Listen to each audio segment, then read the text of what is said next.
Bangabandhu Sheikh Mujib medical বিশ্ববিদ্যালয়ের আগের নাম বদলে নতুন নামের ব্যানার টানানো হয়েছে। ব্যানারে এর নাম দেওয়া হয়েছে বাংলাদেশ মেডিকেল বিশ্ববিদ্যালয়। 8 ফেব্রুয়ারি শনিবার সকালে ক্যাম্পাসে এসে বিভিন্ন ব্লকের সামনে এসব ব্যানার দেখতে পায় বিশ্ববিদ্যালয় কর্তৃপক্ষ। জানা গেছে, বৈষম্য বিরোধী ছাত্র আন্দোলনের শিক্ষার্থীদের সঙ্গে নিয়ে কর্মরত চিকিৎসক, কর্মকর্তা, কর্মচারীরা নতুন নামের এই ব্যানার টানিয়েছেন। তবে বিশ্ববিদ্যালয়ের প্রশাসন এ বিষয়ে কিছুই জানাতে পারেনি।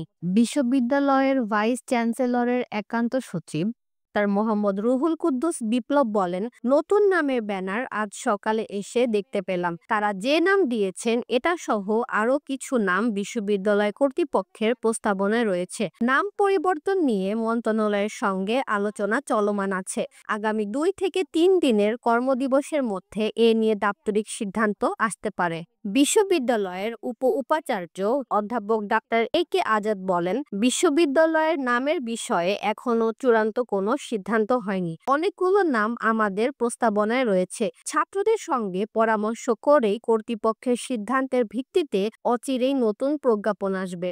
এর আগে 5 ফেব্রুয়ারি রাত 12টার দিকে বঙ্গবন্ধু শেখ মুজিব মেডিকেল বিশ্ববিদ্যালয় থেকে বঙ্গবন্ধু নাম সম্বলিত সাইনবোর্ড খুলে ফেলেন প্রতিষ্ঠানটিতে কর্মরত একদল চিকিৎসক, কর্মকর্তা ও কর্মচারী। শুরুতে বিশ্ববিদ্যালয়ের সি ব্লক ভবনে টানানো সাইনবোর্ড এবং পরবর্তীতে আরও একাধিক স্থান থেকেও বিশ্ববিদ্যালয়ের নাম থেকে বঙ্গবন্ধুর নাম খুলে ফেলেন তারা।